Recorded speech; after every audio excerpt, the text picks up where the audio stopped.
Tout le monde, je suis là au nom de Project Echo. Bienvenue à cette séance d'aujourd'hui sur la séance de vaccination COVID-19, capacité d'enjeu vaccination. Nous parlerons des vaccins.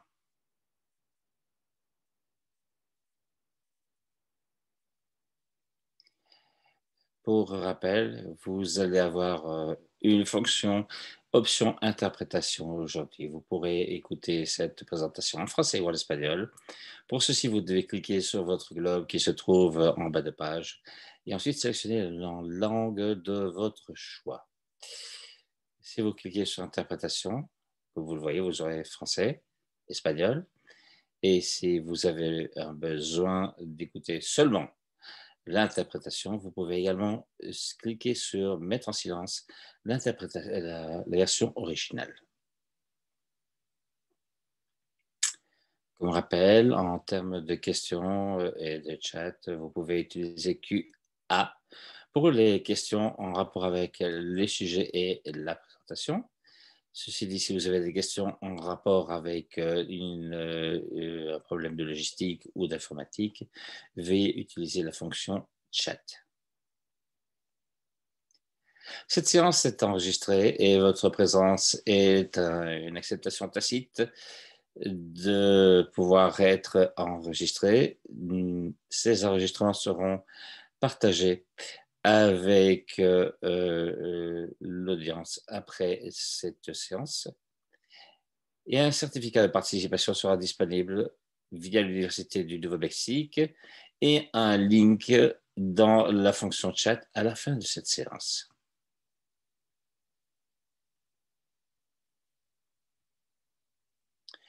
Pour ce qui est des données, Project Echo fait une collecte d'informations et de données des participants avec les réponses et questions, mais ceci est pris très au sérieux. Nous ne partageons pas vos informations personnalisées.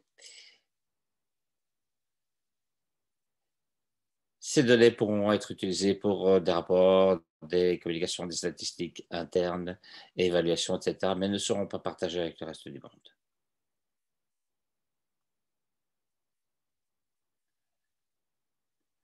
En plus de la séance d'aujourd'hui, vous avez la possibilité d'avoir accès à plusieurs séances de formation.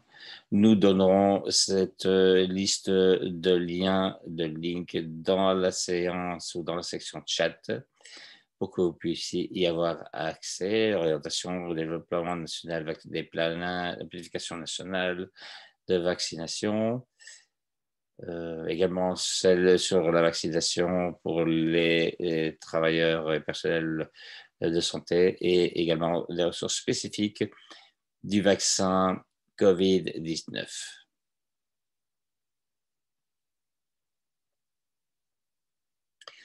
C'est Shoshana maintenant. Merci, Karen. Voici quelques annonces, comme d'habitude. Nous avons des vidéos qui sont assez courtes, mais pour pouvoir vous aider à gérer, à administrer les vaccins AstraZeneca, Moderna et Pfizer. Il y a également une vidéo qui vous permet d'identifier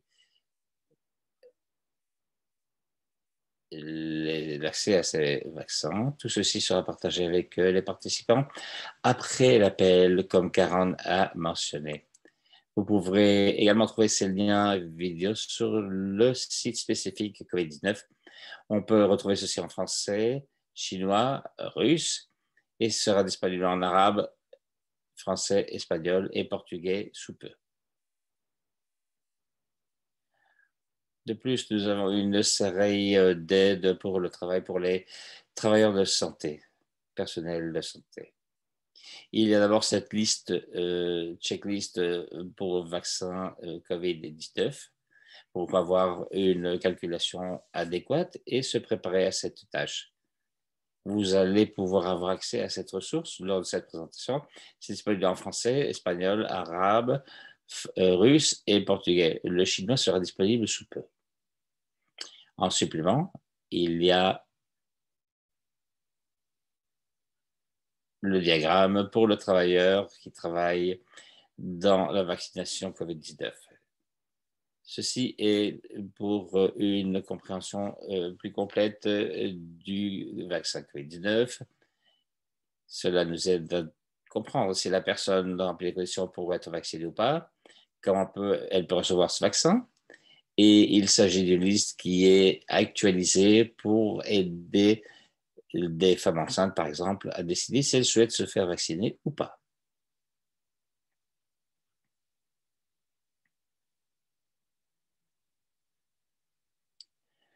Nous voudrions également annoncer que le taux sur le travail COVID-19 vaccination est disponible maintenant en arabe, chinois, français, russe et espagnol. Veuillez utiliser ceci comme outil de travail et ressources et partagez-le si vous pouvez. En cas de questions, commentaires ou si vous souhaitez partager votre expérience, mettez-vous en contact avec nous, COVID Vaccine Ressources à l'OMS. Aujourd'hui, nous allons parler du renseignement de rapport. Tout d'abord, suivi de la vaccination COVID-19. Ensuite, mécanisme pour renseigner le suivi AEFI. Nous aurons un panel avec qu'est-ce qui vient ensuite, et finalement avec une fois en question. Aujourd'hui, notre objectif est de partager des informations essentielles sur le renseignement des vaccinations COVID-19 avec deux objectifs. Tout d'abord, mieux comprendre comment le suivi du vaccin COVID-19 doit être fait. Et ensuite, pour souligner les aspects clés du rapport et du suivi AEFI. J'aimerais passer la parole maintenant à mon collègue Yang Revedonk pour le suivi du vaccin COVID-19. Merci, je m'appelle Yang Revedonk, je travaille dans le département d'immunisation en rapport avec les vaccinations, mais spécifiquement COVID maintenant. Alors, tout d'abord, qu'est-ce que ça veut dire faire un suivi et pourquoi est-ce que nous faisons un suivi d'abord? Eh bien, il y a un document qui se trouve à droite, qui est une des ressources qui sont disponibles en français. Ce sera disponible sous peu dans toutes ces autres langues qui sont mentionnées, plus le portugais. C'est un peu les objectifs que nous avons avec le suivi, pourquoi nous le suivons dans le système. Tout d'abord, on voit une documentation de vaccination pour avoir un rapport avec les autorités de santé publique, avec les indicateurs et les tableaux de bord avec des actions correctives si c'est nécessaire.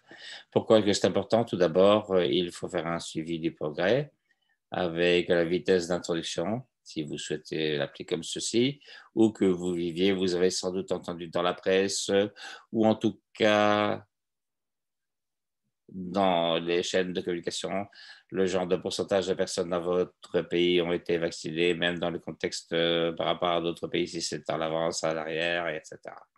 Il y a énormément d'attention qui est prestée à ce genre d'analyse, même au niveau national.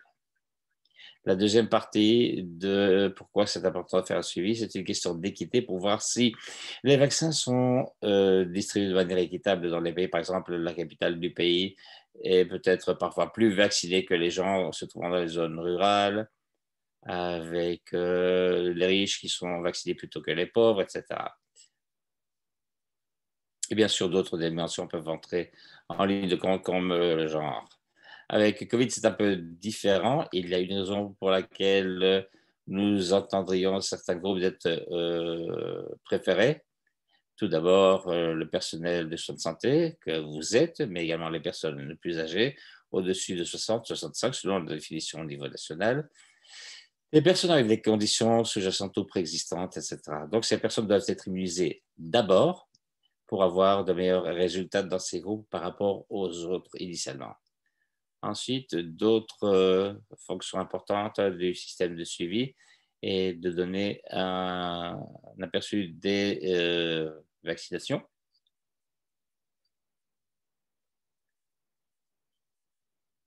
et également faire un suivi pour savoir s'ils doivent venir pour la deuxième dose,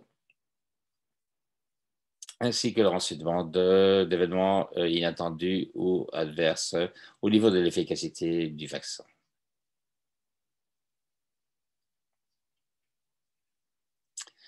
Nous concentrons un peu à ce qui est différent. Vous avez peut-être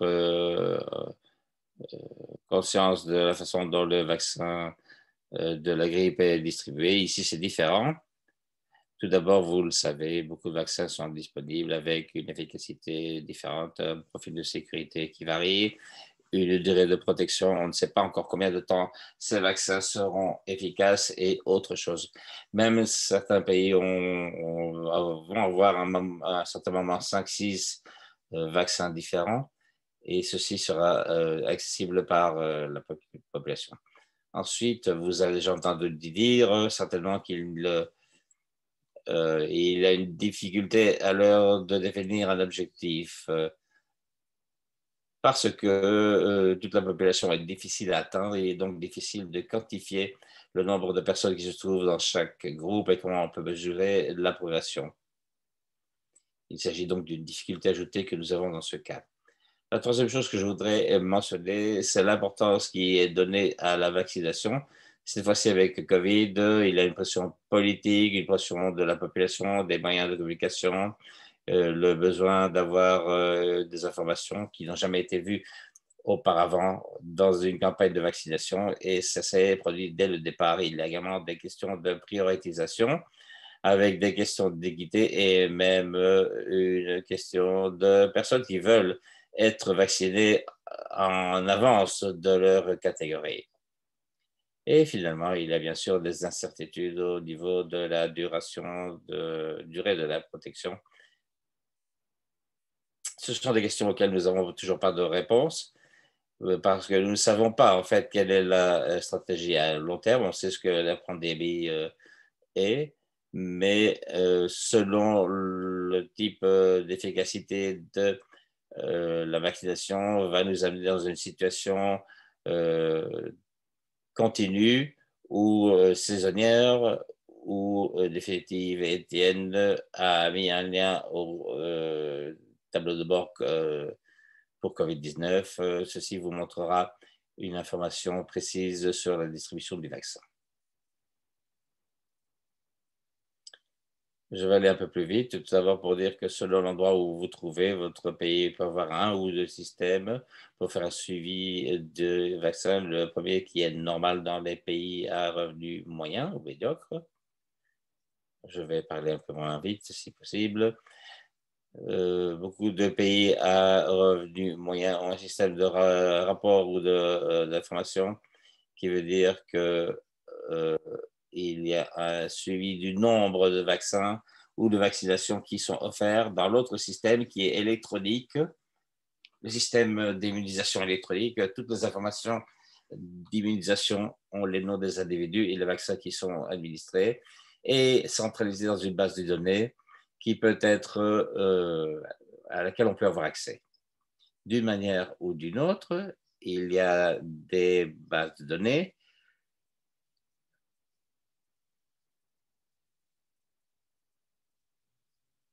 avec des enregistrements et également des feuilles et des rapports. Tout d'abord, les cartes de vaccination personnelle ou cartes de certification ou comme vous pouvez l'appeler. Tout d'abord, il s'agit de cartes qui permet à la personne de savoir quand la prochaine dose doit être administrée. Deuxièmement, c'est pour les travailleurs du personnel sanitaire qui doit savoir, la personne soignante, qui doit savoir s'ils sont protégés ou pas. Et ensuite, c'est utilisé pour les données d'immunisation pour d'autres immunisations, vaccins. Et en cas de positivité, il faut aussi savoir pourquoi on est positif. C'est une preuve de vaccination et c'est quelque chose qui est très important. C'est une chose qui reçoit énormément d'attention pour l'instant. Et l'utilisation également de données de santé pour pouvoir voyager dans les bars, dans le cinéma, les écoles, etc. Et l'information est nécessaire, comme vous pouvez le voir là, c'est des informations personnelles par rapport au vaccin, les dates du vaccin, de manière à pouvoir faire un suivi adéquat et un jour de retour pour la deuxième vaccination quand c'est nécessaire. Je ne vais pas m'étendre sur ceci parce qu'il ne me reste pas beaucoup de temps, mais pour que vous sachiez que la preuve de vaccination devient un sujet prioritaire et le besoin pour un certificat numérique qui pourrait être utilisé pour le voyage international de plus en plus à l'ordre du jour. Le voyage international est un peu plus spécifique, il a des raisons scientifiques, mais on ne sait pas si le vaccin protège et prévient la propagation. Mais il y a également une question éthique parce que tout le monde a la possibilité d'être vacciné et il y a donc une résistance à l'utilisation de certificats de vaccination à l'heure de voyager. Mais il est certain que certains pays il y aura des pays qui vont exiger la présentation de ce certificat de vaccination pour le voyage et l'entrée dans les pays. À part les certificats et la base de données dont nous avons parlé, il y a également des données qui sont collectées au niveau des centres de vaccination. En particulier pour les pays COVAX, il y a un système de compensation qui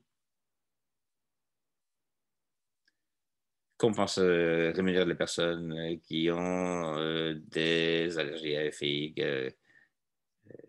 un statut de COVID.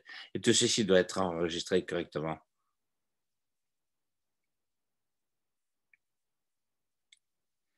Je crois que c'est la diapo finale sur le besoin d'information. Il y a un besoin urgent de données pour les autorités publiques de santé et les autorités politiques de chaque pays. Ceci sera vraisemblablement nécessaire de manière fréquente et très détaillée. Et j'ai préparé une petite feuille spécifique avec les vaccinations qui sont administrées aux personnes en dessous et au-dessus de 60 ans, avec ou sans condition, si c'est une femme ou un homme. Et ça devient très complexe très rapidement avec toutes les petites cases pour cette feuille. Ce sera donc une façon de renseigner qui deviendra de plus en plus complexe et de plus en plus fréquente. Ceci deviendra sans doute difficile pour les personnes dans les différents pays et il faut donc équilibrer les besoins d'une bonne donnée, mais aussi d'une facilité d'accès pour les personnels soignants. Je crois que c'est la dernière diapositive que j'avais. Effectivement, je vais passer la parole à ma collègue Madhav.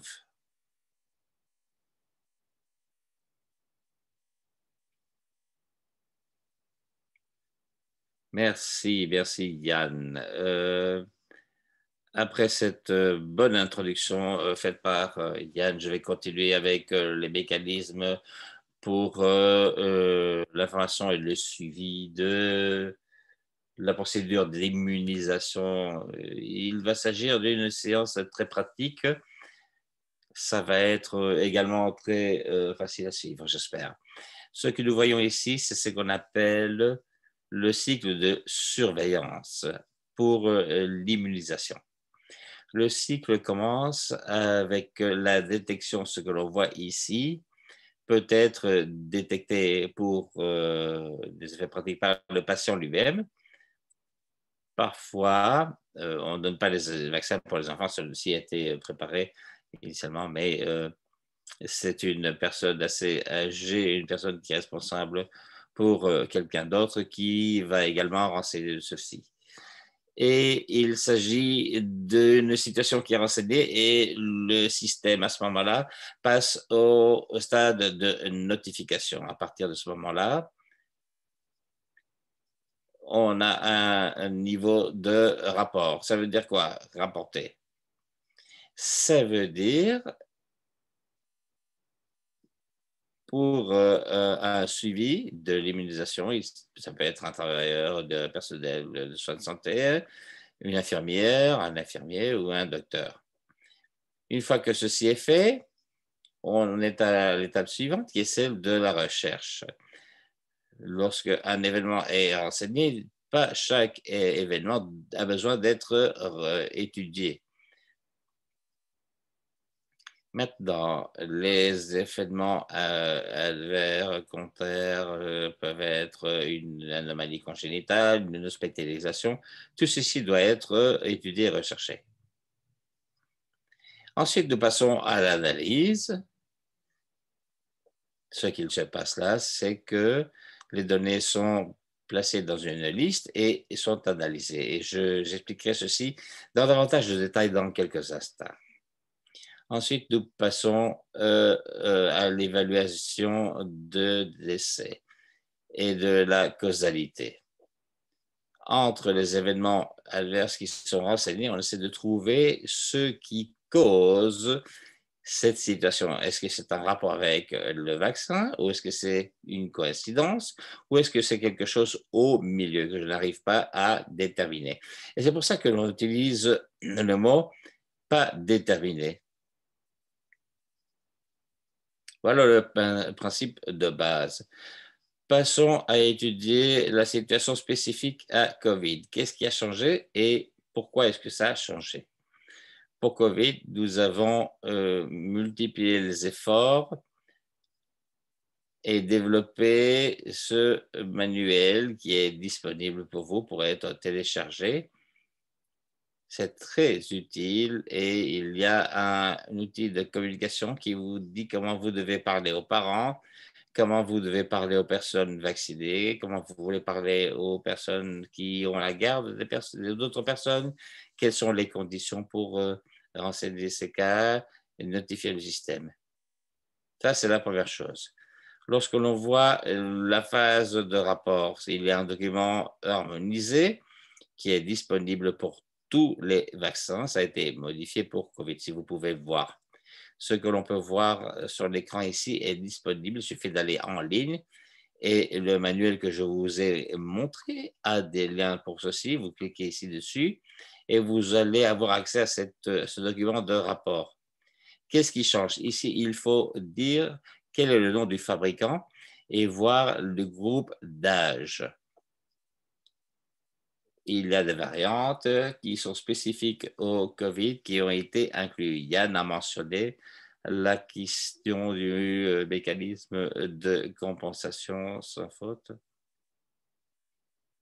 Vous devez documenter le nom du vaccin, le nom du fabricant, qui doit être clairement indiqué ici et également le temps et le moment et le jour de vaccination. Ensuite, il y a également une liste standardisée pour ce qui est uniformisé. Lorsque l'on passe à la phase de recherche et d'études, ceci a été modifié pour COVID. Ce que l'on voit ici, c'est qu'il y a des modifications en rouge qui sont spécifiques à la situation COVID. Comme je l'ai dit tout à l'heure, il y a un livre qui est en ligne, vous pouvez télécharger ceci et également avoir accès à ces documents. Ce que vous voyez ici, c'est le mémoire pour rapport et ceci aide-mémoire pour recherche et études, analyse. Et vous avez également un logiciel disponible pour la recherche et l'étude des événements adverses. Encore une fois, vous pouvez y avoir accès via Internet. Tout ceci, y compris les documents, sont disponibles en ligne. Si vous souhaitez comprendre et faire une recherche cas par cas, il y a des cours qui sont disponibles en ligne. Vous pouvez simplement aller en ligne, faire une recherche, vous faites une étude et également une pratique vous-même pour voir comment utiliser tout ceci. L'étape suivante est celle de l'analyse. C'est très important. Il y a deux types de rapports. Il y a celui que le DHIS2, le document qui est rempli ici avec 25 variables peut être téléchargé. Et le document DHIS2 est disponible pour chaque pays et il va falloir faire un suivi avec un module que nous appelons module pourra être utilisé. L'autre option, c'est le document uniformisé qui s'appelle Vigiflow. Qu'est-ce que c'est le Vigiflow? C'est la base de données qui est disponible pour les régulateurs. Maintenant, ça a été modifié pour que ce soit disponible pour les districts. Le même document EFI de rapport peut être également incorporé ici dans le Vigiflow, ce qui veut dire que vous pouvez l'utiliser pour partager les données avec les établissements. Ensuite, au niveau de la causalité et de l'évaluation de cette causalité, ceci est fait par un comité, ce ne sont pas des personnes qui sont sur le terrain généralement, c'est fait au niveau national. Si c'est un grand pays, il y a également des comités AEFI subnationaux qui vont déterminer les causes. Comment est-ce que c'est fait? Il y a une méthode harmonisée, standard, uniformisée qui est disponible, développée par l'OMS. Vous pouvez y avoir un accès facile. Allez au site OMS, vous faites une recherche Google, AEFI, causalité, le livre que vous pouvez voir là-bas peut être téléchargé et vous pouvez apprendre comment faire les choses. Ensuite, il y a un logiciel qui est très intéressant, qui est disponible en ligne. Encore une fois, vous pouvez faire une recherche, logiciel AEFI, causalité. Vous aurez ceci disponible dans 6 langues UN. Les comités peuvent utiliser ceci et générer des rapports après l'utilisation de ceci. Il y a également un cours d'apprentissage en ligne qui vient d'être mis disponible, qui sera disponible pour une utilisation plus large dans 2-3 semaines. Je mets un terme ici à cette présentation. Merci. Merci pour cette présentation et Yann également sur le suivi. Nous allons maintenant passer au panel sur la vaccination COVID-19. Nous avons une série de questions pour nos panélistes pour parler de la valeur et l'intérêt du rapport au niveau national, des informations au niveau national. Voici la première question. Comment est-ce qu'un rapport robuste sur l'AEFI et COVID-19 actualisé, comment est-ce que ceci aide les pays avec leur prise de décision? Allez-y, chers panélistes.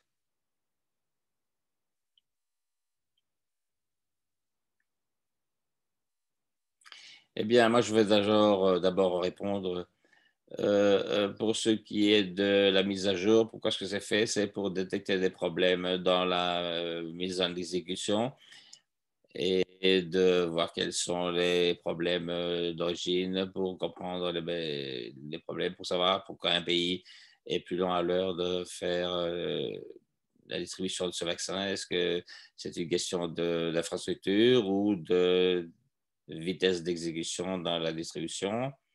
La raison pour laquelle nous faisons un suivi, c'est pour déterminer quels sont les problèmes et pour y amener des mesures de correction. Par exemple, si le vaccin est distribué de manière inéquitable, il faut renforcer les choses de ce côté-là. Excellent, merci. Maintenant, parlons avec nos collègues de sécurité du vaccin. Répondez à cette question si vous le voulez bien.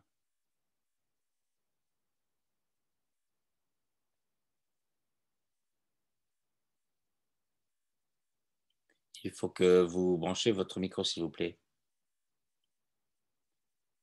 Allô? Oui, Malva est en train de parler, mais son micro est coupé. Oui, désolé, mon micro était coupé. Oui, je vais d'abord commencer. Alors, bonjour, je suis Advo Desma, je suis avec le département de vaccins ici et avec l'OMS et nous soutenons les activités vaccin COVID-19.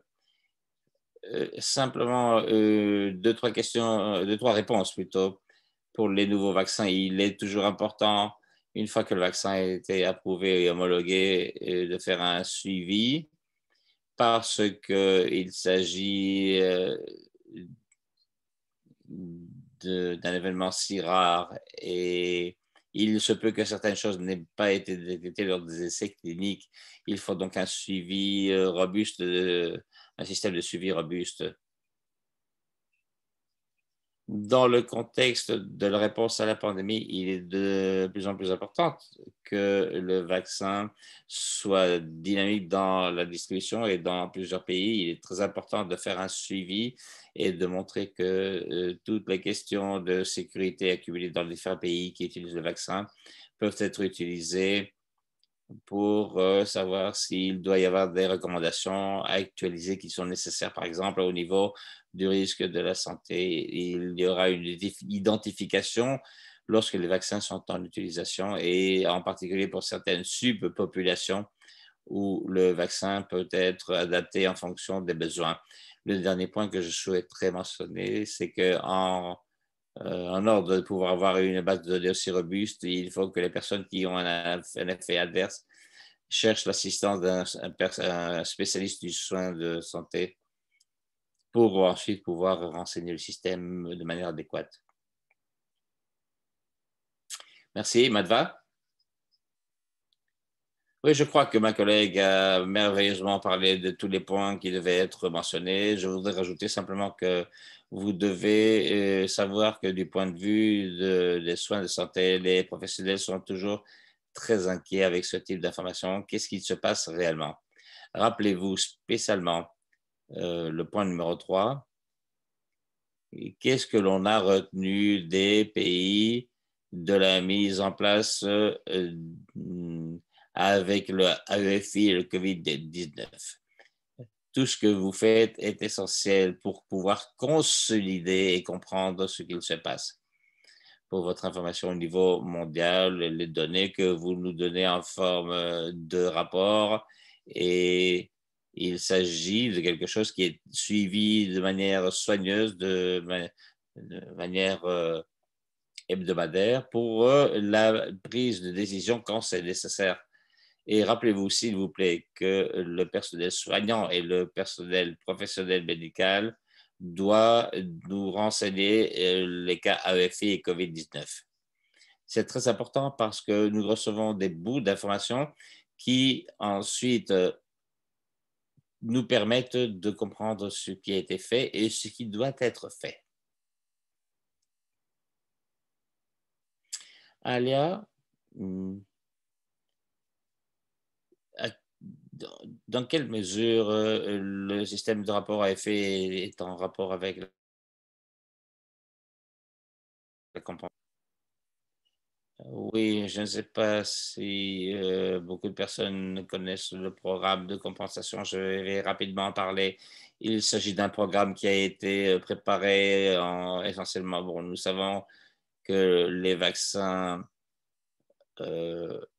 sont sûrs, mais même avec des vaccins qui n'ont pas reçu les préqualifications par rapport à l'homologation et l'autorisation d'usage en état d'urgence, il peut y avoir des effets adverses. Il y a un programme qui a été préparé pour qu'il y ait une compensation prête pour les individus qui souffrent d'événements contraires et inespérés, ce qui peut mener à des lésions permanentes ou même le décès.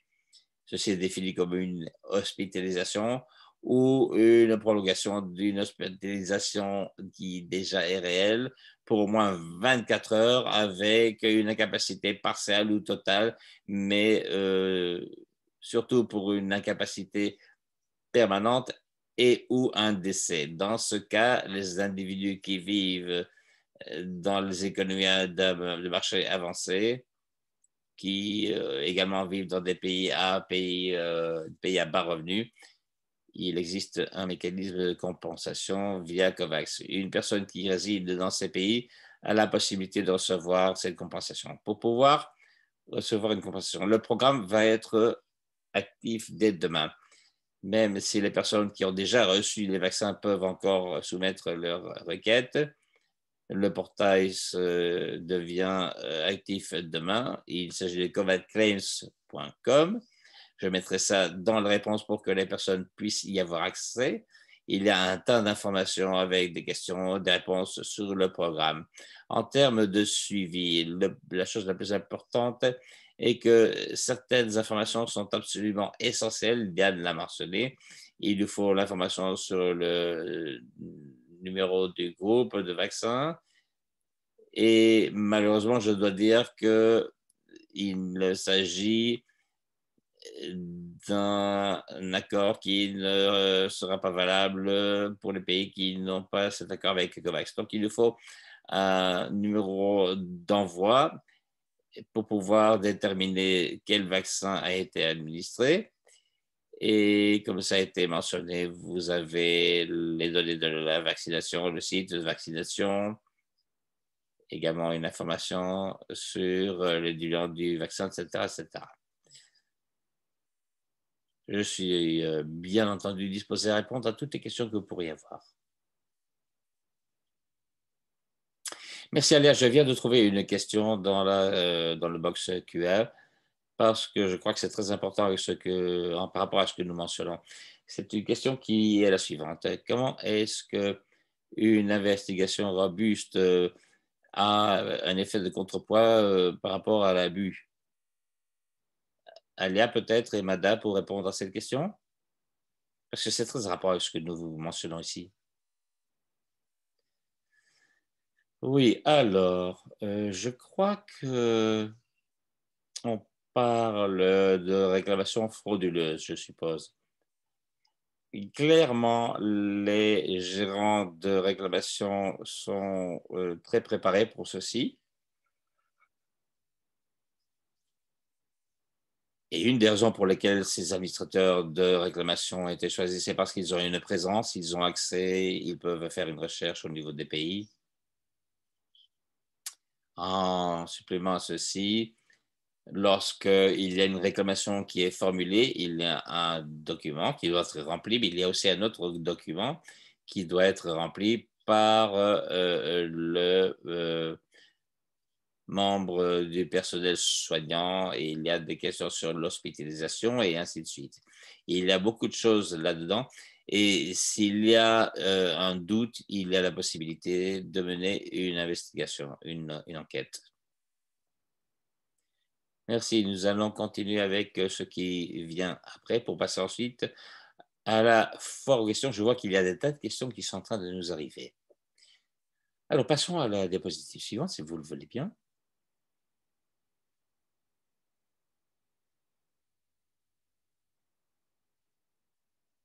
Oui, Echo, est-ce que vous pouvez nous passer à la diapositive suivante? Encore une? Voilà. Alors, je voudrais souligner que les enregistrements et les séances seront disponibles en anglais, en français et en espagnol. Et vous êtes les bienvenus avec toutes les questions que vous pourrez avoir. Les liens vont être inclus dans le chat. Nous avons des séances qui arrivent sur les stratégies de vaccination et la mobilisation des ressources financières pour augmenter le déploiement du vaccin et de la vaccination COVID-19. Passons maintenant à la foire aux questions, basée sur les questions qui nous arrivent, car nous recevons pas mal de questions. Si les personnes peuvent, s'il vous plaît, nous envoyer ces questions via l'option QA. Passons à la question de Felipa. La question est la suivante. Quelle est la limite au niveau de rapport à EFI? Par exemple, on parle de consultation à EFI, mais parfois il s'agissait d'AFI qui étaient mineurs. Et est-ce que ceci génère un rapport ou pas? Et véritablement, quelle est la limite? Quel est le point où on peut considérer qu'il y a un EFI sérieux? Qu'avez-vous à dire? Oui, je voudrais répondre. Merci, Soshana. Merci pour cette question qui est très importante. Tout d'abord, il faut comprendre quelque chose. Lorsque l'on parle de rapport, il y a une question de notification et de rapport. Bien. L'étape de notification signifie que la personne, au temps de la vaccination, devrait pouvoir tout d'abord enseigner et renseigner à la personne qui va recevoir pour qu'elle sache ce qui va être administré. Ça, c'est la première chose. Après le vaccin, on sait que sur base du matériel de formation dont on parle ici, que vous avez ces trois liens et avec ces liens, vous allez trouver ce qui peut être attendu de cette vaccination et qu'est-ce qui vient après. Ensuite, ça vous dit qu'est-ce que vous devez faire lorsque ce genre d'événement se présente. Et avec ce genre d'événement, si c'est de la fièvre, par exemple, de la douleur à l'endroit où on vous a injecté un bras qui gonfle, c'est le genre de choses que l'on s'attend à voir. Vous pouvez dire qu'il y a une forme ou façon de traitement qui doit être administré. Maintenant, vous devriez également donner un rapport lorsqu'il y a un effet contraire. Et il s'agit de savoir ce qu'il faut faire lorsque la personne vient avec une plainte ou des complaintes, des plaintes. Toutes ces plaintes doivent être renseignées. Lorsque l'on parle de documents de renseignement, il s'agit de voir, lorsque l'on passe à l'étape suivante, lorsque la personne regarde ce document pour savoir s'il y a quelque chose à rectifier. Et ceci se produit lorsqu'il y a une hospitalisation, par exemple, ou un décès. Dans ces cas-là, il y a une recherche plus en détail qui est nécessaire. Il faut donc savoir quels sont les cas AEFI qui doivent être enquêtés. Maintenant, est-ce que les cas moindres doivent être enquêtés? Eh bien oui, parce que s'il y a une fièvre élevée, ça peut peut-être indiquer une réaction génétique par rapport à une marque spécifique. Et donc, il faut renseigner quand c'est sévère, sérieux ou quand c'est moins sévère, mais avec certaines caractéristiques. Merveilleux, merci Mata. Je vois qu'il y a beaucoup de personnes qui sont intéressées par le module d'apprentissage en ligne. Est-ce qu'on peut rappeler comment les gens peuvent avoir accès à ces cours en ligne? Oui, il y en a trois types de cours d'apprentissage. Tout d'abord, quel est le cours disponible? Il y en a un qui est disponible si vous voulez faire une recherche vaccin, idée de base, ça vous donne une idée de ce qui est possible. Le deuxième est l'investigation AUFI, c'est un cours d'apprentissage. Il suffit de faire une recherche Google, comme je vous l'ai montré tout à l'heure. Le lien de causalité est prêt. Ça veut dire que nous attendons une chose finale de l'OMS pour pouvoir, dès le début avril, peut-être pas le 1er avril, ce serait plutôt le 12 avril, avec le niveau final de préparation. Et ensuite, ceci serait disponible pour l'usage public. Encore une fois, nous ferions en sorte que cette information spécifique soit disponible pour tout le monde. Je vois qu'il y a une question par rapport au suivi de manquements au niveau de stockage, de transport et d'autres aspects du vaccin. Yann Martin, est-ce que vous pourriez nous parler du suivi d'autres types d'éléments clés qui sont très importants pour une instruction efficace et réelle du vaccin COVID-19? Oui, je peux y aller. Merci pour cette question. Il est essentiel non seulement de voir quelle est la couverture, mais aussi de voir quels sont les problèmes qui se sont présentés lors du processus de vaccination. Je cherchais le site web pour un lien. Il y a également un document sur la logistique qui permet de voir comment la distribution du COVID-19, vaccin COVID-19 va être distribuée. Ce sont les systèmes qui existent déjà pour la distribution des vaccins qui peut être utilisée pour les vaccins COVID-19. Ceci inclut Tout d'abord, les quantités qui sont distribuées, qui sont nécessaires et demandées, mais aussi les températures, par exemple, lors du transport et lors du stockage, en particulier pour ces vaccins qui ont besoin d'une chaîne ultra froide. Ceci dit, j'essaierai de faire un suivi avec vous. Oui, moi j'ai trouvé les liens pendant que vous parliez. J'ai trouvé ceci en faisant une petite recherche. Question ici pour Anya, et c'est celle-ci. Pourquoi est-ce qu'il y a un système de compensation pour COVID-19, mais pas pour d'autres vaccins? Ben, c'est une question très importante. Alors, la raison est que les vaccins COVID-19 ont été rendus disponibles via COVAX avec l'homologation qui a été donnée pour l'utilisation d'urgence. Il s'agit donc de vaccins qui n'ont pas toutes les homologations nécessaires, habituelles. Et donc, les fabricants se retrouvent dans une situation où ils ne peuvent pas obtenir l'assurance ou la réassurance en cas de responsabilité pour un mauvais déroulement. Et donc, ce qu'il s'est passé, c'est que les fabricants n'étaient pas à l'aise parce que certains pays donnent assurance d'immunité contre la responsabilité, mais beaucoup de pays ne donnent pas cette garantie. Et en fait, c'est parfois impossible législativement, sauf s'il y a un accord qui est signé, qui dit que s'il y a une réclamation qui est présentée aux tribunaux, le pays doit payer et compenser le fabricant ou les personnes causantes. De manière à pouvoir faire en sorte que les pays vont recevoir les vaccins,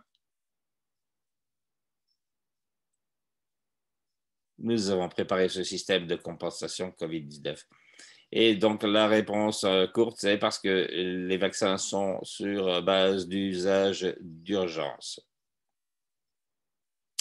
Bien entendu, certains pays ont des programmes de compensation pour les vaccins en général, comme c'est le cas aux US, et il y a des pays qui peuvent le faire. Et le rationnel est que lorsque l'on a une compensation qui est prévue pour une compensation rapide en paiement unique, c'est une compensation qui, une fois que la personne a été compensée, elle doit recevoir un document qu'elle devra signer disant que le dossier ne sera pas présenté au tribunal. Les procédures judiciaires peuvent être coûteuses, longues, et ceci devrait être payé par le pays. En résumé, c'est pour permettre un accès équitable aux vaccins COVID pour tous les pays. Merveilleux. Je vois qu'il y a des questions par rapport à l'AEFI et la vaccination.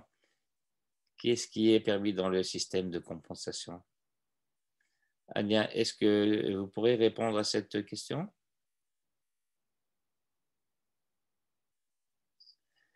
Oui, alors la question, c'est quoi encore?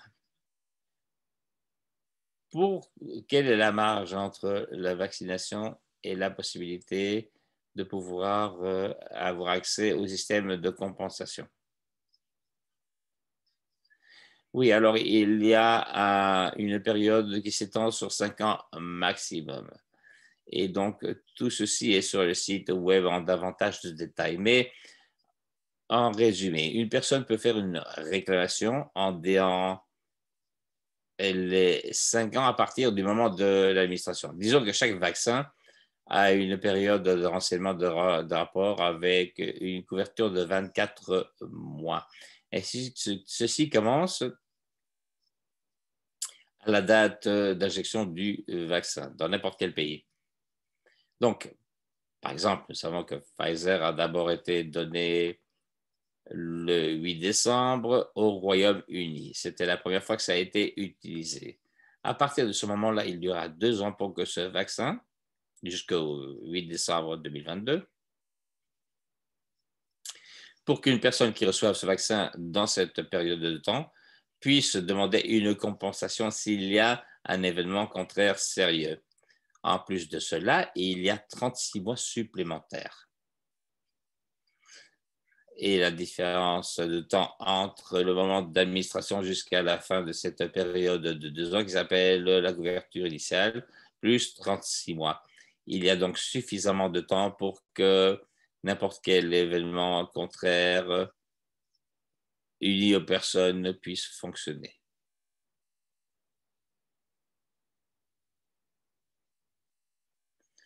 Voici quelques questions maintenant par rapport l'AEFI. Et en particulier, Mohamed demande, c'est quoi un AEFI, un cluster AEFI? Est-ce que c'est le même genre d'AEFI ou est-ce qu'il y a d'autres symptômes et d'autres qualités? Et il veut savoir aussi comment est-ce que l'AEFI pour les vaccins COVID-19, en quoi est-ce que c'est différent des autres vaccins?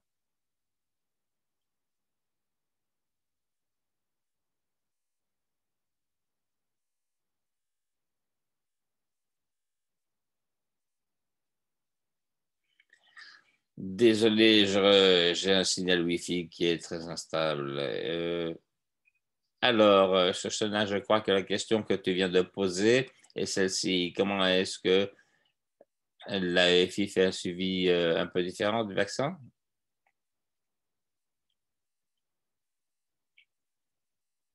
Oui, et la deuxième partie de la question, c'est qu'est-ce qu'un cluster AEFI? Eh bien, lorsque l'on parle de cluster AEFI, il s'agit d'un nombre d'événements adverses, contraires, avec des rapports de personnes qui ont eu des événements contraire, par exemple, lors d'une vaccination en masse, il peut y avoir toutes ces personnes qui ont les mêmes symptômes en déant 6 heures après la vaccination. C'est quelque chose qui est déterminé dans le cadre de l'AEFI. Et un groupe de personnes qui ont des effets adverses après avoir reçu un vaccin du même lot de vaccins. Et donc, les paramètres qui sont considérés lorsqu'on regarde les clusters, ce serait le temps, l'endroit de vaccination, s'ils ont été vaccinés à la même clinique ou s'il y a eu une vaccination qui s'est faite avec un budget réduit, ce qui lui permettrait de centrer une recherche pour savoir si c'est en rapport avec le lot du vaccin, la procédure ou même au niveau clinique ce qu'il s'est passé.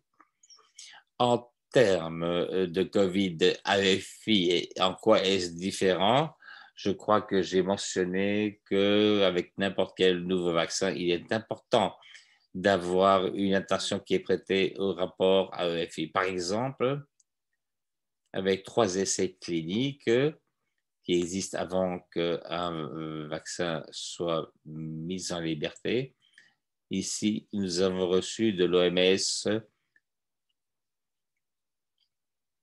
on parle de 30 000 à 50 000 participants dans l'essai. Si vous avez un effet contraire qui est 1 sur 1 million de personnes ou même 1 sur 100 millions de personnes, il y a une certaine logique de voir que cet effet adverse ne sera pas déterminé dans un essai en laboratoire avec 50 000 personnes. Et il faut donc faire en sorte que les nouveaux vaccins font l'objet d'un suivi. D'autre part, je dirais que le suivi de l'AFI, c'est la même chose que pour les autres vaccins, sauf sur ce que j'ai mentionné pour les nouveaux vaccins. Il y a également les effets contraires d'intérêt spécifique. Pour n'importe quel vaccin, il pourrait y avoir une possibilité biologique de se dire qu'un risque peut exister et par conséquent, un nombre d'effets contraires potentiels seront identifiés pour qu'il y ait un suivi très particulier, par exemple dans une étude active. Pour COVID-19, il y a une série d'effets contraires et au niveau du suivi. Mais ceci n'a rien à voir avec le vaccin COVID en soi. L'effet contraire est simplement une des facettes dans la campagne de vaccination. Oui, c'est brillant ça. Je dirais que tu as mentionné ce que j'allais mentionner, mais il y a une question ici qui est qu'est-ce qui fait que ceci soit si unique? Lorsque l'on regarde la classification d'effets contraires, il y en a 5 et même 4 1, c'est un effet adverse ou contraire par rapport au vaccin. Et lorsque l'on parle des événements contraires, lorsqu'il y a une contagion ou qu'est-ce qui se passe avec ISM, elle a parlé de ceci clairement. La question suivante, c'est est-ce qu'il y a un effet par rapport au vaccin? Et il pourrait y avoir un problème dans la fabrication, il peut y avoir des effets adverses ou contraires. Et c'est donc la deuxième chose. La troisième chose est ce que nous appelons l'erreur d'immunisation à cause d'un problème, par exemple, à cause du stockage du vaccin. Il s'agit de voir s'il peut y avoir ces situations. Et quatrième solution ou quatrième cas d'espèce, c'est l'effet contraire qui est un d'anxiété. Il y a des personnes qui reçoivent l'injection et ensuite rentrent dans un stade d'anxiété extrême. Maintenant, quelle est la question en rapport avec le produit? Rappelez-vous, vous devriez anticiper davantage d'AEFI d'un point de vue pratique. Pourquoi? Parce que vous devrez vous souvenir que les programmes d'immunisation sont conventionnellement préparés pour la vaccination d'enfants. Mais ici, on commence par les adultes. Et à cause de ceci, il y a une spécificité. Le personnel qui a donné ces vaccins me fait sentir différent. Les personnes qui le reçoivent sont différentes et la possibilité de commettre des erreurs est plus élevée. Lorsque vous regardez aux problèmes liés à l'anxiété, qu'est-ce que vous remarquez? Vous remarquez que malgré la vaccination des jeunes, les tout petits, beaucoup d'entre eux ne savent pas ce qui se passe. Donc, injectez-les, pas de problème. Mais si vous vaccinez d'autres qui sont moins calés dans le secteur des vaccins, il faut que l'on sache qu'il y a parfois des clusters parce que les gens paniquent. Donc, il faut faire attention à ceci, si c'est simplement émotionnel ou pas.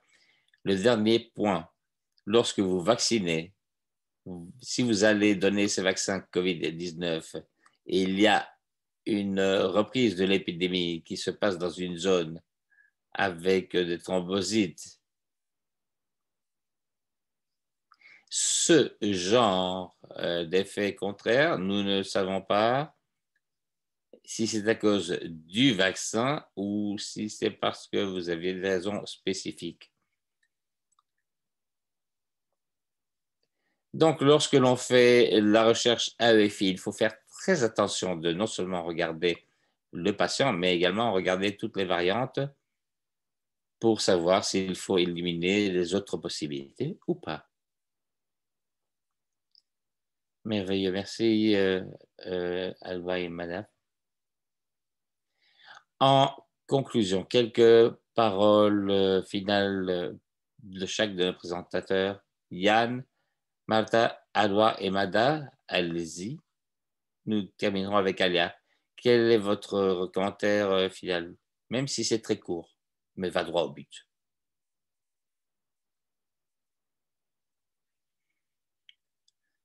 Oui, je n'ai pas beaucoup parlé. Donc, merci pour toutes les bonnes questions. Je crois que ceci nous amène sur le point, sur le fait que l'enregistrement et également le rapport est très important, non seulement pour pouvoir promouvoir les vaccins, mais aussi pour pouvoir faire un suivi des effets contraires ou adverses ou tout ce qui peut se produire dans ce cadre-là. Donc, merci. Oui, et moi, je rajouterais qu'on a tellement de choses à dire, mais dans l'esprit que nous avons ici, il va y avoir beaucoup de travail, beaucoup d'imprécisions et beaucoup de travail clinique. Et en plus de cela, je crois que le mot-clé sera flexibilité. Et les choses ont changé et pourraient changer encore dans les mois à venir, sinon dans les années à venir. Il faut donc avoir une flexibilité de la part de tous pour pouvoir y arriver. Merveilleux. Alva, Madame Alia? Shoshana, je crois que le message que j'aimerais que tout le monde puisse retenir, c'est d'insister encore une fois sur les effets contraires après l'immunisation ne sont pas nécessairement un résultat du vaccin. Il est attendu que nous allons avoir des signaux d'effets contraires potentiels qui doivent être évalués correctement pour savoir s'il y a une situation causée par le vaccin, de manière à ce que nous puissions savoir comment catégoriser les risques.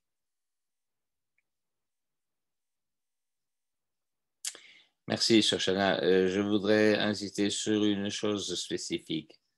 Rappelez-vous, ce n'est pas une personne qui fait tout le travail, c'est un travail d'équipe. Il est très important que l'information soit partagée avec les différents groupes, les différents niveaux, et spécialement dans le cadre de votre propre pays.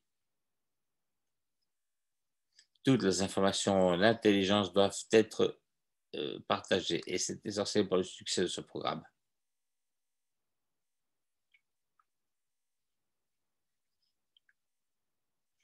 Eh bien, merci de m'avoir donné la possibilité de parler de ceci. Je crois que le suivi est très important. Ça a toujours été le cas pour toute une série de raisons. Et maintenant, nous avons un élément supplémentaire au niveau des économies ANC. C'est l'inéligibilité pour pouvoir rendre possible la participation des personnes. Au niveau des compensations, je dois dire que c'est la première compensation au niveau global qui a été développée par les centres COVAX. Une chose que je ne vais peut-être pas exercer, ceci a un rapport avec tous les effets contraires qui amènent à une blessure permanente ou une mort. Ce n'est pas seulement une question de vaccin. Il s'agit de tous les aspects de l'administration, par exemple, du vaccin, qui seront également considérés à l'heure d'évaluer ces situations. Eh bien, merci infiniment à tous nos panélistes. Merci à l'équipe ECHO pour que ceci soit tout à fait possible. Merci à tous les participants. Nous aurons une présentation et l'enregistrement qui seront disponibles. Vous êtes le bienvenu de les visiter et beaucoup de choses à dire encore. Merci à tout le monde. Bonne journée, après-midi, matinée. Nous nous retrouverons mardi prochain.